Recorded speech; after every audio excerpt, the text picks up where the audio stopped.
तो बच्चों हम लोग शुरू करते हैं मल्टीप्लिकेशन ऑफ मैट्रिक्स पे। तो इसको थोड़ा सा समझने के लिए हम लोगों को एक प्रैक्टिकल एग्जाम्पल को हम लोग यहाँ करके दिखा रहे हैं। कहने का मतलब क्या हुआ कि ए एक रिक्वायरमेंट मैट्रिक्स है जिसमें राजीव और संजीव को कितना पेन चाहिए, कितना कॉपी चाहिए, उसका एक मैट्रिक्स बना हुआ है। और बी जो है रेट मैट्रिक्स है कि शॉप पर जो पेन ए का दाम कितना है और कॉपी का दाम कितना है। यहाँ ध्यान देने वाली बात है कि जो R1 में है, रो 1 में है, इसमें वही यहाँ कॉलम 1 में है और रो 2 में जो है वो कॉलम 2 में है। इस तरह से अगर मैट्रिक्स रहता है तो इसका मल्टीप्लिकेशन पॉसिबल है। तो इस तरह से जब मल्टीप्लाई करते हैं तो हमको एक रेट चार्ट मिलता है कि अगर R से है राजीव और S से है संजीव, तो R अगर जाता है A के पास, मतलब शॉप A के पास, तो 130 रुपये उसको लगता है, और शॉप B के पास जाता है तो 147 रुपीज़ लगता है। मतलब 5 कलम और 4 कॉपी खरीद करके वो 130 रुपये में लेके आ सकता है। और ये शॉप B पे जाता है तो 5 कलम और 4 कॉपी खरीदने में उसको उसी का रेट 147 लग जाएगा। और उसी तरह से S फॉर संजीव के लिए 170 और 171 लगेगा। तो इस तरह से हम देख सकते हैं कि डायरेक्ट हम इससे जो मेरा राजीव और संजीव का टेबल है जो पेन कॉपी में था, और इधर जो शॉप था वो पेन कॉपी का और शॉप का जो टेबल था वो कन्वर्ट हो गया। राजीव और संजीव शॉप ए और शॉप बी पे जाता है तो उसे कितना कॉस्ट लगता है उसमें। तो इस तरह से हम ये समझ सकते हैं कि अगर आपको मल्टीप्लाई करने से, मल्टीप्लाई तभी होगा जब ए का कॉलम बी के रो का सेम मीनिंग हो, मतलब सेम नंबर हो, तभी आप इसको मल्टीप्लाई कर सकते हैं। ठीक है, तो इस तरह से कहने का मतलब क्या हुआ। अब इसको डिफाइन करते हैं हम लोग कि अगर ए का रो और बी का कॉलम, ठीक है, अगर ए का रो इंटू कॉलम और बी का रो इंटू कॉलम दिया हुआ है तो ए का कॉलम बी का रो के बराबर हो जाएगा। तो फाइनल रिजल्ट होगा ए का रो और बी का कॉलम। कहने का मतलब क्या है कि इसी कोई दूसरा मैट्रिक्स है जो m इंटू पी हो रहा है। देखिए पहला का रो ले लिया, दूसरे का कॉलम ले लिया, बीच का n गायब हो गया। तो इस तरह से होगा, और n का जो वैल्यू जो गायब हुआ वो यहाँ से मल्टीप्लाई होकर के निकला। मतलब Cij का ये डिफिनेशन है कि यहाँ डमी वेरिएबल r है, AIR प्लस BRJ, मतलब a का IR ith टर्म और b का jth, ठीक है, jth, a का लेना है पहला का रो, दूसरा का कॉलम, ठीक है। तो इस रो में जो कॉलम का नंबर चेंज हो रहा है तो फर्स्ट का रो और सेकंड का कॉलम। हम लोग थोड़ा प्रैक्टिकल में और समझ में आएगा, इसको हम लोग सब ये लिख करके दिखाएं। ये डिफिनेशन है, इसको एक दो बार लिखने से ये आपको याद हो जाएंगे। तो चलिए फिर हम लोग सब देखते हैं। जैसे 4 6 है तो इसमें क्या है, नंबर जो बीच में नंबर है वो बदलेगा। तो A41 तो यहाँ 1 6 होगा, 2 होगा तो 2 6, 2 यहाँ होगा, 3 होगा तो यहाँ 4 और 6 कॉमन है, नंबर बदल रहा है। मान लीजिए R8 है तो A4R BR6, तो यहाँ 4 और 6 कॉमन है, ठीक है। A4N BN6 क्लियर है। इसको कॉपी किताब में लिखते भी जाना है आपको ताकि कहीं कंफ्यूजन ना रहे, ठीक है। अगला है, अभी मैं जो दे रहा हूँ ये शुरू का नोट्स और कुछ सिंपल क्वेश्चंस बनवाएंगे, बाद में इसके बाद प्रैक्टिस का क्वेश्चन और भी ज़्यादा रहेगा, ताकि इतना प्रैक्टिस कर लेना है कि आपको जब जिस समय ओरिजिनल क्वेश्चन आया तो उस समय कोई भी मल्टीप्लाई करने के लिए वो आपको संकोच ना हो, तुरंत आप कर लें। तो अगला है, इसको मल्टीप्लाई करके देखना है। तो ये चूंकि नंबर इस तरह से है तो क्या होगा, पहला का ये कॉलम 2 है तो इसका रो 2 होना चाहिए, है ना, तभी मल्टीप्लाई होगा। तो रो 2 है तो B11 और B21, B11 इसमें गुना होगा, B21 इसमें गुना होगा, इस तरह से ये गुना हो रहा है। ठीक है, पहला रो निकला यहाँ से, पहला रो, दूसरा रो इस रो में गुना हुआ तो दूसरा रो, तीसरा रो इसमें गुना हुआ, तब कॉलम तो एक ही है तो एक ही कॉलम बनेगा। क्लियर है? B11 तो A21 से गुना हुआ और B21 A22 से गुना हुआ, इस रो में हो गया, दूसरा रो में। तीसरा रो में लिखने के लिए B11। ठीक है, अब इसमें कुछ नोट बात है, अगर A इंटू बी डिफाइंड है, इसका मतलब कि number of column of A और number of row of B same होना चाहिए। ठीक है, अगर A का ऑर्डर है M इंटू एन तो B का ऑर्डर N इंटू पी, मतलब N सेम होना चाहिए दोनों में। पहला का कॉलम दूसरे का रो सेम होना चाहिए। A क्रॉस B का ऑर्डर है M इंटू पी, जो आंसर होगा उसका ऑर्डर कितना हो जाएगा, M into P, N N cut गया, M इंटू पी बचा। जैसे ith रो और jth कॉलम ऑफ मैट्रिक्स, अगर B का jth कॉलम दिया हुआ है और ith रो A का दिया हुआ है, तो A इंटू बी का जो मल्टीप्लाई होगा वो इसके ऊपर इस तरह से होगा। ठीक है, I J into B, sorry AI1 into B1J, BI2 into 2J, 3I3 into B3J, इस तरह से होता है। अच्छा, जो पहला रहता है उसको कहते हैं प्री फैक्टर। अगर ए इंटू बी लिखा हुआ है तो A pre factor, B post factor. B into A लिखा है तो बी प्री फैक्टर और ए पोस्ट फैक्टर है। ए इंटू बी तभी पॉसिबल है, ए पॉसिबल है इसका मतलब ये नहीं कि बी ए भी पॉसिबल होगा। ए इंटू बी का मतलब है, अगर ए एम गुने एन है तो ए बी और बी ए दोनों पॉसिबल है, तो इसका मतलब बी है एम इंटू एन, उल्टा, ए का उल्टा है एम इंटू एन। अगर ए बी और बी ए दोनों डिफाइंड है और स्क्वायर मैट्रिक्स है तो इसका मतलब दोनों का ऑर्डर सेम है। क्लियर हो गया? देखिए, ए और ए डिफाइंड है, मतलब M into N, N into M है। अब पहले बोल दिया स्क्वायर मतलब एम इंटू एम है तो वो भी एम इंटू एन होगा। क्लियर है? A B and B A both defined, A B may और may not be equal to B A. Clear? अब इसको मल्टीप्लाई करके देखना है तो इसका कॉलम लेना है, इस पर रख देना है A11 B11 A12 B21। ठीक है, इसका दूसरा कॉलम यहाँ निकालने के लिए क्या करेंगे, इसका दूसरा कॉलम लेंगे, इस पर रखेंगे, ये रखा गया। फिर पहला कॉलम दूसरे रो के साथ रखेंगे, ये रखा गया। पहला कॉलम इसके साथ रखें, आपको रख करके देखना है भाई, केवल ऐसा ही नहीं कि बस देख रहे हैं वीडियो उसमें हो गया। ये मैथ है, इसको बनाना ही पड़ेगा, कलम कॉपी लेके लिखना ही पड़ेगा, देख लेने से आपको नहीं आएंगे। कम से कम उतार लीजिए एक बार कॉपी में, ये उतारने से भी आपको बहुत हद तक आएगा, लिखने के बाद ही ये होता है। मैथ का कुछ स्पेशल फीचर है जो लिखने के बाद ही आता है। आप लाख देख लें, जब एग्जाम में जाएंगे तो आपको भूल जाएंगे आप, इसलिए आपको बनाना है। चलिए अगला क्वेश्चन है 108। ठीक है, -124 और 3 -2 6, तो 425 है तो 425 ऐसे गुना होगा, 4 से 2 होगा 0 से और 5 होगा 5 से, तो इस तरह से कितना होगा 25 प्लस 9, 25 प्लस 4 29। ठीक है, फिर पहला कॉलम दूसरे में गुना करेंगे तो इस तरह से ये गुना करके कितना आ जाएगा 20। पहला कॉलम तीसरे में गुना करेंगे तो इस तरह से गुना करके हमको आ जाएगा 38। क्लियर है? यहाँ गुना करके दिखाया हुआ है, कोई कंफ्यूजन नहीं। बहुत ही सावधानी से इसको बनाइए अपने खुद से। अगला प्रॉपर्टी ऑफ मैट्रिक्स, ये कम्यूटेटिव लॉ तो नहीं फॉलो करता है, एसोसिएटिव लॉ फॉलो करता है, डिस्ट्रीब्यूटिव लॉ फॉलो करता है।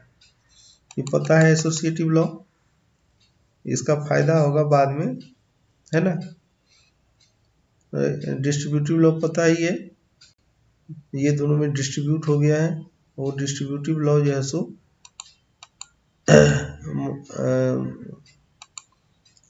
जहाँ कहीं भी लगेगा डिस्ट्रीब्यूटिव लॉ लगा करके हम लोग निकाल सकते हैं। इसमें क्या है, ए एन एक मैट्रिक्स जिसका ऑर्डर एन इंटू एन है और आई एन एक आइडेंटिटी मैट्रिक्स है। ए वन वन ए, यहाँ पर सारा नंबर 1 है। आइडेंटिटी मैट्रिक्स का क्या है, ए वन वन बराबर 1, ए टू बराबर 1, ए three three 1, A N N भी 1 है। इसको आइडेंटिटी मैट्रिक्स कहते हैं। तो ए में आई एन से गुना होगा तो आई एन में ए से गुना होगा, दोनों का आंसर क्या है, ए ही आएगा। अगला है जीरो मैट्रिक्स। हाँ पॉज हुआ था, कोई दिक्कत नहीं है। तो ए इंटू, जैसे यहाँ जीरो होता है, जैसे हम लोग इंटीजर और नंबर में पढ़े थे, इंटू जीरो जीरो होता है, तो इसका भी एक जीरो मैट्रिक्स है जिसके साथ गुना करने पे जीरो मैट्रिक्स हो जाता है।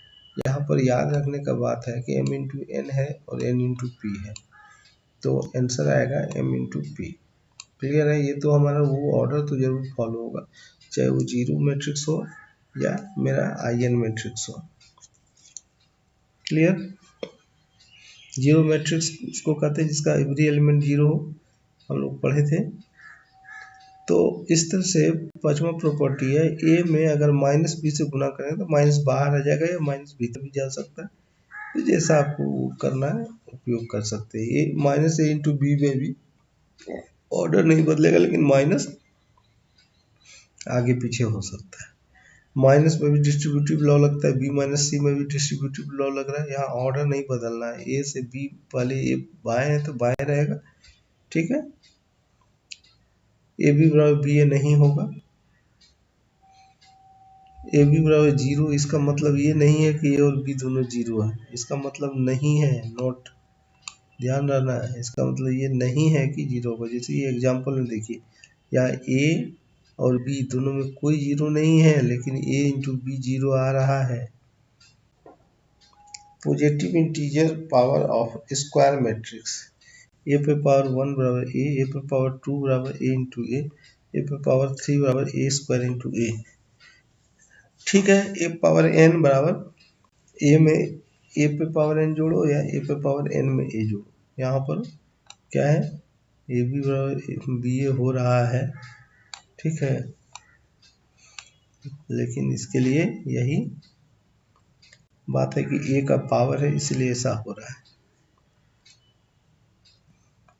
ए पे पावर एम इंटू ए पे पावर एन है, तो ए पे पावर एन इंटू ए पे पावर एम हो रहा है, ठीक है। मैट्रिक्स पॉलिनोमियल, जैसे पॉलिनोमियल हम लोग पढ़ते थे कि पॉलिनोमियल उसको कहेंगे जिसमें A zero A one A two ये सब नंबर है ना, और ए पे पावर जो है उसके रूप में हम किसी फंक्शन को लिख देते हैं तो उसको पॉलिनोमियल कहते थे। यहाँ पर ए क्या रहता था, ए वेरिएबल होता था, तो यहाँ पर ए एक मैट्रिक्स है जिसका हर एक पावर होना चाहिए। यहाँ पर मान लीजिए कि कोई पावर नहीं है तो उसका कोफिशिएंट जीरो है, लेकिन वो हर एक पावर घटते हुए जीरो तक जाना चाहिए। तो मतलब लास्ट टर्म में क्या है, ए पे पावर 1 और ए पे पावर 0, ए पे पावर 0 में आई एम। क्लियर है, हर एक पावर होना है, और इसमें ना तो फ्रैक्शन होना चाहिए और ना ही नेगेटिव होना चाहिए। ये जैसे उसमें था वही चीज इसमें भी लागू है, ठीक है। अगला थ्योरम, ए प्लस बी का होल स्क्वायर बराबर ये होता है A square plus A B plus B A plus B square. याद रखो, A square plus 2ab plus B square ये नहीं होता है, और कभी कभी स्पेशल केस में ही होता है, ये हमेशा नहीं होता है, हमेशा ये होता है। कहने का मतलब ए प्लस बी का होल स्क्वायर क्या होगा, ये होगा A square plus A B plus B A plus B square होगा, ठीक है।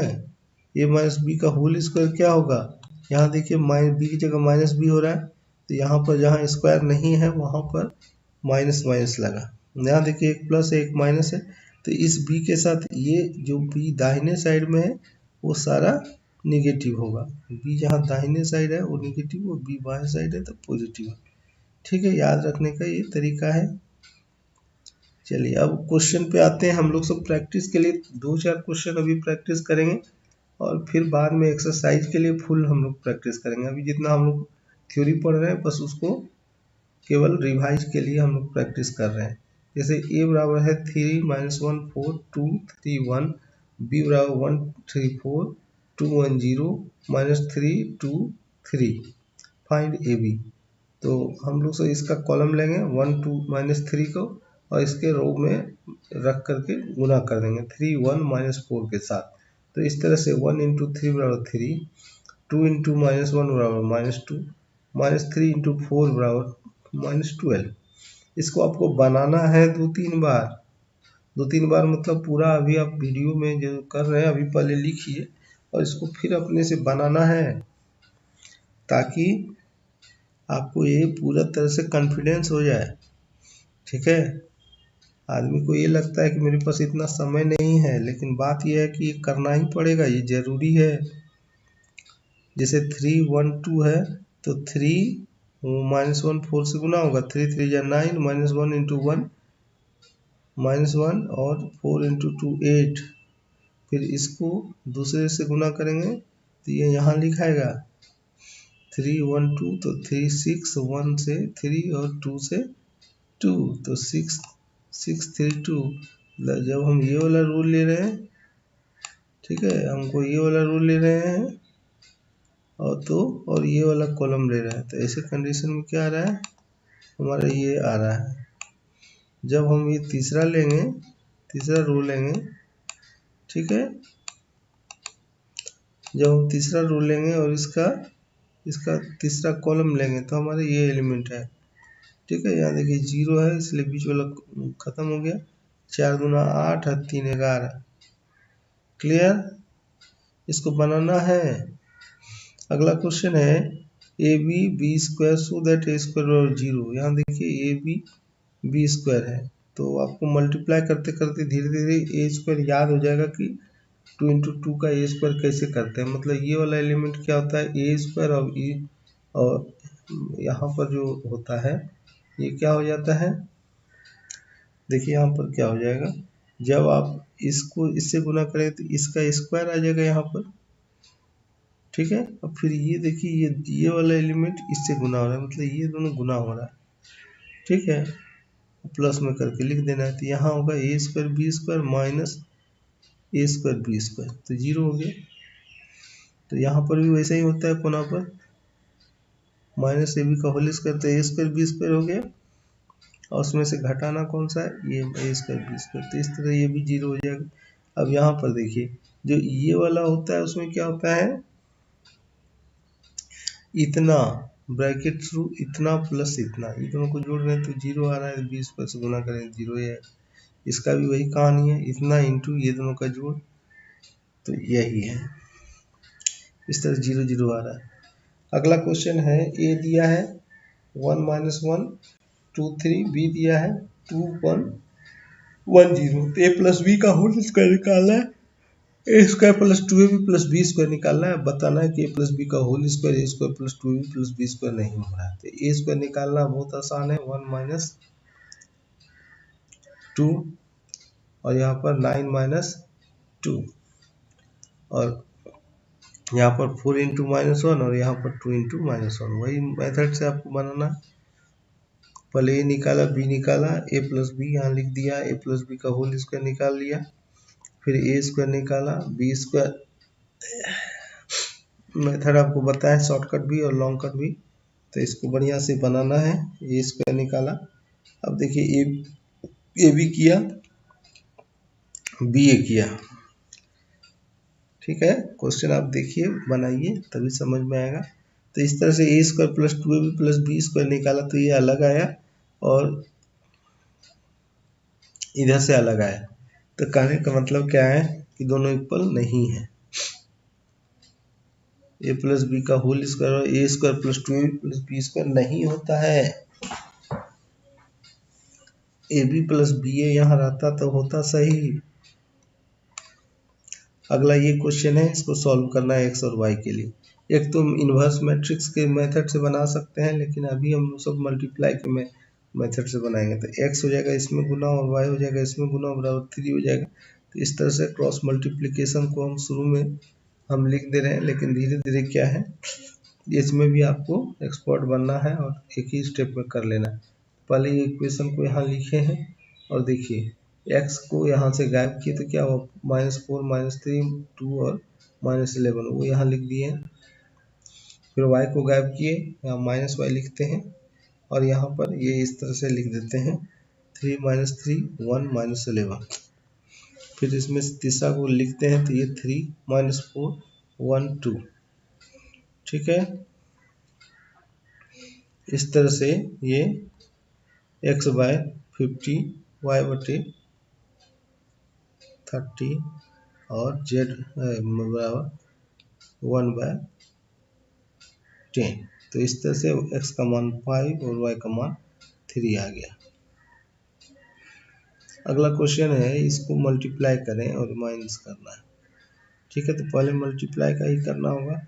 इसको इसके साथ मल्टीप्लाई करते हैं तो 2 1 जा 2 7 3 जा 21। क्लियर है। इसको फिर से लीजिए, -1 × 1 और 2 2 जा 4 और 5 3 जा 15। क्लियर है। तीसरा में लेते हैं 5 1 जा 5 और ये 0। इस तरह से 2 - 5, पहले ये हो गया 5 - 8। अब इसके साथ इसको प्रोसेस करना है तो पहले इसको हम जोड़ घटाव कर लें, 19 10 -3, इसके साथ करके ये आंसर एक स्टेप अपने से करके देखिए। अगला ये थोड़ा सा सिमेट्री है, याद रखना है। बी जो है ना सिमेट्रिकल है। देखिए ये एच इसे एच से मैच कर रहा है, जी से मैच कर रहा है, एफ से मैच कर रहा है, तो ये बी सी अलग है, तो ये सिमेट्रिकल है। इसका गुना भी याद रखना है कि एक्स वाई जेड के साथ इसका गुना में क्या आता है। तो पहले ए बी सी आपको गुना करके देखना है, कैसे भी गुना करें, मतलब ए बी सी का गुना क्या आता है। याद रखना है कि ए बी सी का जो गुना है ना, ये बार बार एग्जाम में भी ये कभी कभी इम्पोर्टेंट है कि ax² + by² + cz²। गुना करने का तरीका क्या है, ए बी और सी। ठीक है ना। ये क्या है हॉरिजॉन्टल, ये क्या है स्क्वायर और ये क्या है वर्टिकल। इस तरह से क्या हो रहा है कि रो मैट्रिक्स है, ये स्क्वायर मैट्रिक्स है, ये कॉलम मैट्रिक्स है। इस तरह से तीनों को गुना करते हैं तो ax² + by² + cz² + 2hxy 2gxz + 2fyz। ये एक्सप्रेशन को और भी कहीं कहीं आएगा, तो इसको याद रखिए कि ये एक्सप्रेशन इम्पोर्टेंट, मतलब मैथ के दूसरे सेक्शन में भी आएगा, है ना। ये जनरल इक्वेशन है। तो हमको जैसे इसको ये बनाने के लिए आ गया। अगला क्या है, इसी का जैसो ए बी सी और बी ए बी सी मतलब एसोसिएटिव लॉ को प्रूफ करना था, तो ये प्रूफ हो गया। फिर अगला है ए बराबर दिया है, बी बराबर दिया है, सी बराबर दिया है, इसमें डिस्ट्रीब्यूटिव लॉ प्रूफ करना सिंपल है। ए को लिखना है बी + सी, पहले निकाल लिए और इस तरह से बी + सी में ए गुना किए और हमको रिजल्ट आ गया ये। अब ए बी अलग निकालना है, फिर ए बी निकल गया, फिर बी ए सी निकालना है, ए सी का गुना करके ये यहाँ ब्रैकेट देना छूट गया है। ठीक है, यहाँ पर हो गया, इसको यहाँ लिख दिए दोबारा से। तो इस तरह से ए सी का वैल्यू हो गया। ए बी + ए सी का वैल्यू अगर जोड़ते हैं तो ये आ रहा है, और a × बी + सी आ रहा है, ये दोनों इक्वल होना चाहिए, और जो कि इक्वल भी आ रहा है। इसका मतलब a × बी + सी बराबर A B + A C, distributive law को फॉलो करता है। क्लियर है। अगला है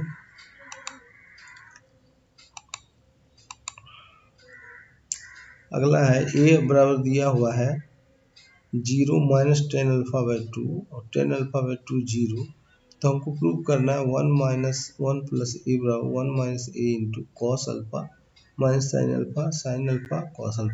ये सवाल आपको भारी दिख सकता है, इसलिए दिख सकता है कि बीच में ट्रिग्नोमेट्री इन्वॉल्व कर दिया। अगर किसी बच्चे को ट्रिग्नोमेट्री का फार्मूला याद नहीं होगा तो वहाँ पर उसको ये टफ लग सकता है, लेकिन ये टफ है नहीं। मैं ट्रिग्नोमेट्री का फार्मूला लिख दे रहा हूँ। ये फार्मूला अक्सर यूज होता है, cos 2 alpha 1 minus ten square theta बटे 1 प्लस टेन स्क्वायर थीटा।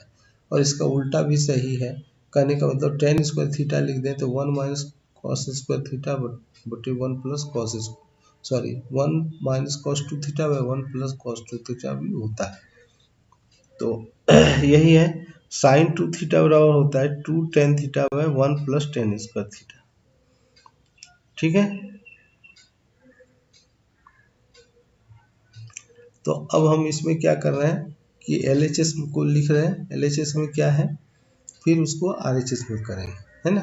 तो A बराबर हो गया ये, और हम इसको अगर इसमें रखते हैं तो LHS और RHS में है, तो हमको ये प्रूफ करना है। तो LHS में क्या है, 1 माइनस टी और 1, तो LHS में ये सही है।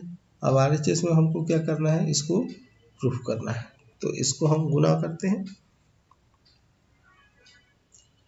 तो इस तरह से हमारा RHS में ये प्रूफ हो गया। देखिए गुना कर रहे हैं तो ये सब कट जा रहा है ना। यहाँ टी स्क्वायर में 2t स्क्वायर है तो 1 प्लस टी स्क्वायर हो रहा है, तो ये कट के 1 हो रहा है। यहाँ देखिए जब यहाँ गुना कर रहे हैं तो 2t है और यहाँ एगो t कट जा रहा है, तो माइनस साइन के साथ 1 प्लस टी स्क्वायर बच रहा है। तो ये माइनस साइन के साथ ये एगो टी कट गया, तो माइनस साइन बाहर आ गया और टी भी बाहर आ गया, 1 प्लस टी स्क्वायर से कट गया। इसमें भी वैसे ही है, टी कॉमन हो रहा है और इसमें 1 कॉमन, तो इस तरह से हमारा RHS सेम हो रहा है। अगला क्वेश्चन है, find matrix 2 into 3 as B such that B into इतना इज इक्वल टू। यहाँ पर ध्यान देने वाली बात है, ये 2 इंटू 2 रहेगा तब ना ये ऐसा होगा, 2 इंटू 2 में 2 इंटू 2 से गुना करेंगे तब ना 2 इंटू 2 आंसर आएगा। तो मान लीजिए ABCD है, तब हम इसको इन्वर्स से भी निकाल सकते थे, लेकिन हमको ऐसे निकालना है। तो हम इसमें क्या कर रहे हैं, इसको गुना करेंगे तो ये हमारा इक्वेशन आएगा A प्लस बी, इधर 2 और 4 है, माइनस 2 और 4 था, तो यहाँ ऐसे हो गया। CD में क्या है, 1 1 है, ऐसे हो गया, माइनस 2 4 है, तो ये हो गया, है ना। ठीक है, तो इस तरह से क्योंकि ये यहाँ 0 है इसलिए आराम से निकाला जा सकता है, इसलिए डायरेक्ट पुट करके ही निकाल लिया गया, क्रॉस मल्टीप्लिकेशन नहीं लगाया गया, नहीं तो उससे भी लगा के बना सकते हैं। तो इस तरह से B का वैल्यू आ गया 4 2 माइनस 1 1। ये आंसर तक बनाया गया है, आपको भी बना करके इसको देखना है भाई। अगला है 4 1 3 x और माइनस 4 8 4 माइनस 1 2 1 माइनस 3 6 3। ठीक है, find x।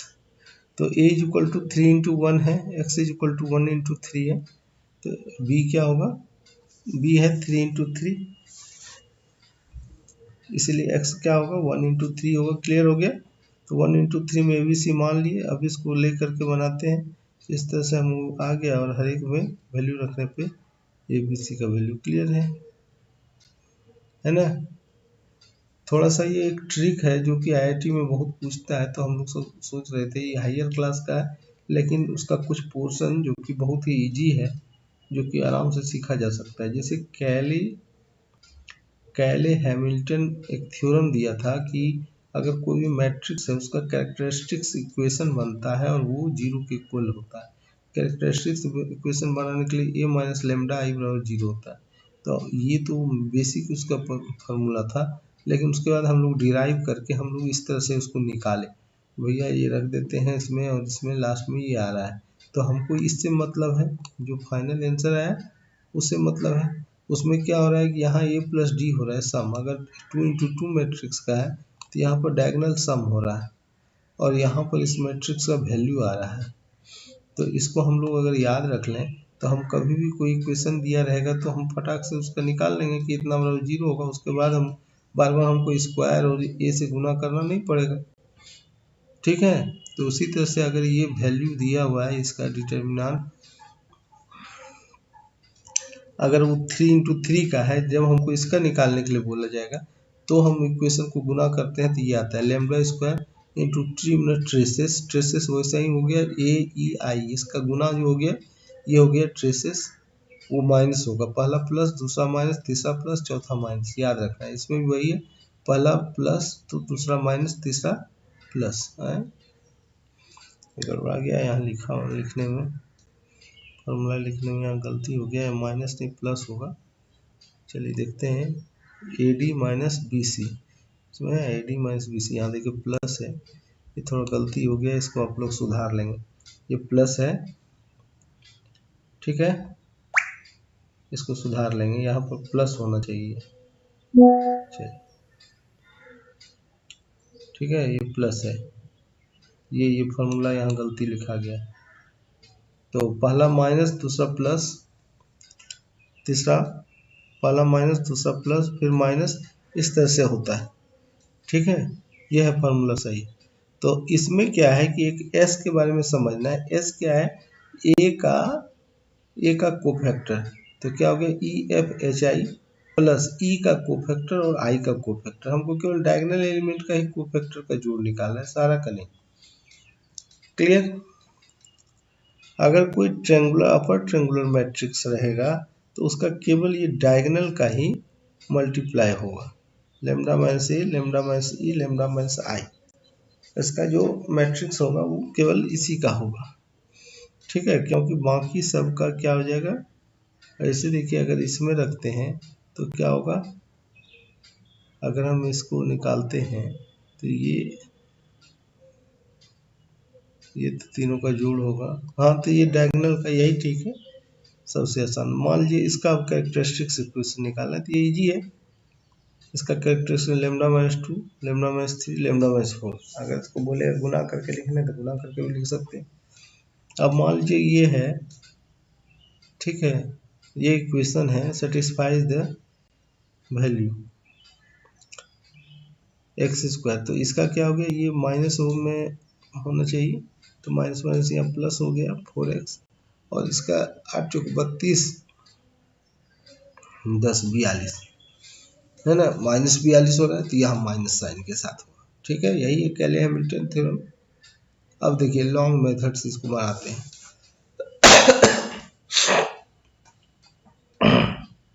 A is equal to -8524 है, तो ए स्क्वायर बराबर क्या होगा, ए स्क्वायर निकालने का वैसे भी बताए थे आपको तरीका, 64 - 10 हो गया 64,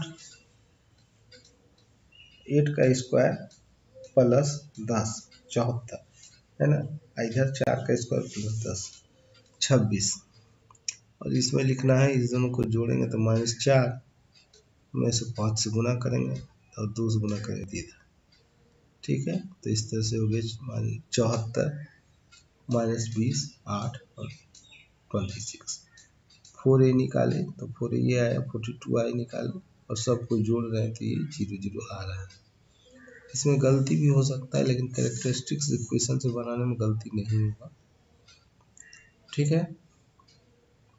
अगला क्वेश्चन है, इसको बताइए, तो इसका कैरेक्टरिस्टिक्स इक्वेशन क्या होगा, आईटी ट्रिक से बनाएंगे तो कैले हैमिल्टन का यूज करेंगे, एक्स स्क्वायर -2x + 3, तो यहाँ पर ये दोनों को करेंगे तो -2x अब +2x, यहाँ +2x होना चाहिए था, और इसका जो मैट्रिक्स वैल्यू है 8 3 11, यहाँ 11 होना चाहिए, तो ये नहीं है, तो हमको पहले कैले हैमिल्टन से हमको ये करना होगा, 2x² है ना, इसमें 4x से घटाएंगे तभी होगा, और यहाँ पर भी हमको 3 लाना है, तो इस तरह से 14 - 14x हो जाएगा, ये इक्वल, और 14i - 14x, अब इसमें रख दीजिए, सॉरी 4x 4a, तो हमको ये आएगा, ओरिजिनली निकाल लिया। अब हम इसको नॉर्मल मेथड से निकालेंगे तो a² - 2a + 3i करके हम लोग निकाल सकते हैं, समझ में आया। यहाँ पर देखिए, यहाँ भी कैले हैमिल्टन का यूज कर सकते हैं, लेकिन यहाँ डिग्री 3 है तो यहाँ 3 आएगा। ऐसे इसको इसमें भी गुना करना मुश्किल ही है, तो कैले हैमिल्टन का यूज करते हैं अगर मान लीजिए हम लोग, और ये इक्वेशन ये आ गया। तो अब आपको इसमें क्या है कि फैक्टराइज करने में एक्सपर्ट बनना पड़ेगा भाई।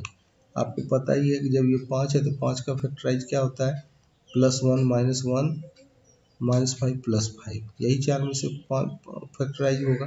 तो क्या इसमें से कोई एक रूट होना चाहिए इसका, इसमें पुट करके देखेंगे तो प्लस रखने पे तो नहीं हो रहा है, माइनस रखने पे हो सकता है।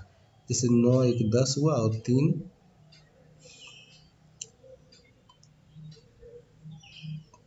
9 में से 1 गया 8 और 3 5 8, ये हो रहा है। तो इसका मतलब क्या है,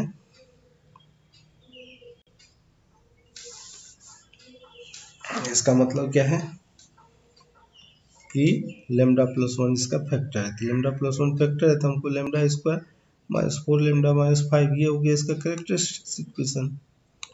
ठीक है, तो इस तरह से a² -4 5 0। अब यही चीज़ तो यहाँ लिख रहा है। अब इसको इससे भी गुना करके दिखाते हैं। जब हम इसको इसे गुना किए तो यह आया इतना, फिर 4 आई इतना, फिर इस तीनों को जोड़े तो इतना। इस तरह से ये आंसर है। ठीक है, अगला है a = 1 0 -1 7, i = 1 0 0 1, फाइंड के। ठीक है, a² = 8a + ki, तो k का वैल्यू निकालना है, तो बस वही है। तो हमको ये क्या है, 8k, देखिए -8k आ रहा है, और इसका मैट्रिक्स का वैल्यू कितना आ रहा है, 8 माइनस तो 7 आ रहा है मैट्रिक्स, तो k का मान क्या हो जाएगा, -7 है। इससे निकाले हम लोग कैले हैमिल्टन से, और नॉर्मल मेथड से गुना करके निकालेंगे, इस तरह से k का वैल्यू आएगा। तो इसमें थोड़ा टाइम लग जाएगा। Problem based on mathematical induction, induction पे इसमें प्रॉब्लम जो है सो ये प्रूफ करने वाला है, लेकिन आपको ये याद रखना होगा, जेई में सीधा पूछेगा ये बराबर इतना है तो पर n कितना होता है। ठीक है, तो यहाँ याद रखना है थीटा से गुना हो जाता है। ध्यान रखना है कि अगर कोई भी अल्फा और थीटा दोनों सेम ये है, ये फॉर्मेट जो है इसमें सेम है, तो थीटा प्लस अल्फा हो जाता है। तो हम लोग से इसको प्रूफ करने के लिए मान रहे हैं कि a⁴m सही है, इसीलिए cos m ये मान लीजिए कि सही है। तो अब हमको इसके ठीक अगला नंबर में सही है कि नहीं वो प्रूफ करना होता है। तो उसको प्रूफ करने के लिए हम लोग क्या करेंगे, अगला में सही है कि नहीं तो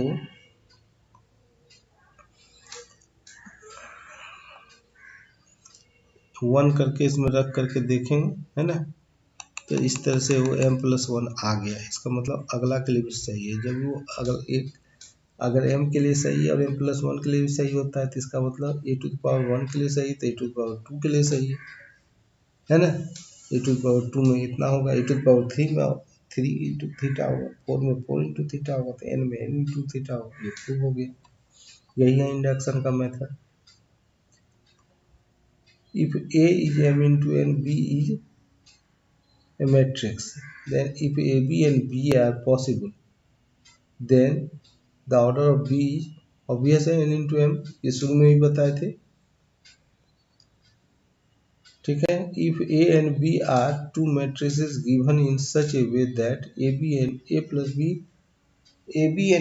B both are defined। देखिए A भी डिफाइन है, मतलब A इंटू ए बी दो मैट्रिक्स है ना, A B A plus B, मतलब ए और बी का ऑर्डर सेम है, और ए इंटू बी भी है। इसका मतलब है कि दोनों स्क्वायर मैट्रिक्स है, तभी ना होगा, क्योंकि एम और एन दोनों सेम वैल्यू है। ए प्लस बी का मतलब क्या हुआ कि दोनों का ऑर्डर सेम है। ए गुने बी और बी गुने ए का क्या है, एम गुने एन है, तो एन गुने एम है, तभी तो ये बी एन गुने समथिंग है। तो कहने का मतलब ये हुआ कि इसका मतलब ये तभी संभव है जब एन और एम दोनों सेम हो। क्लियर है। अब कुछ प्रैक्टिकल प्रॉब्लम है, जैसे a man buys a dozen of mango 10 dozen of apples and 4 dozen of banana. Mango cost ₹18, apple 9, banana 6 per dozen. ठीक है, represent the quantities bound by the row matrix and the price by the column matrix, hence obtain the total cost. A बराबर क्या है,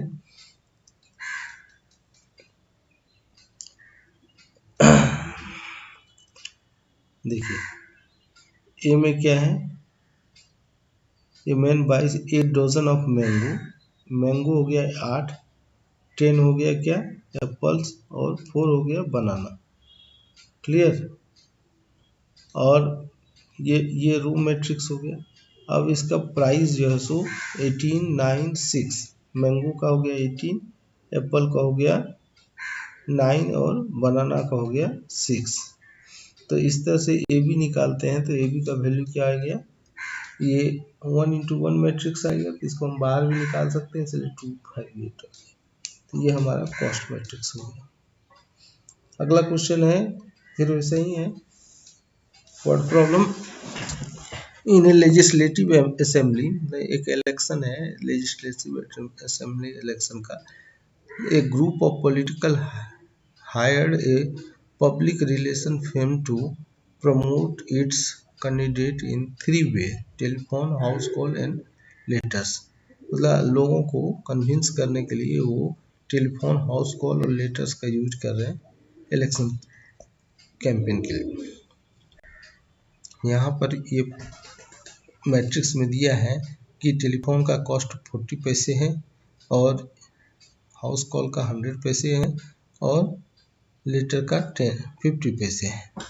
तो अब यहाँ सवाल है कि अभी दूसरा है, the number of contacts of each type made in the 2 cities are X and Y and is given by the matrix B as telephone, house call and letters का ये हमारा दूसरा मैट्रिक्स है।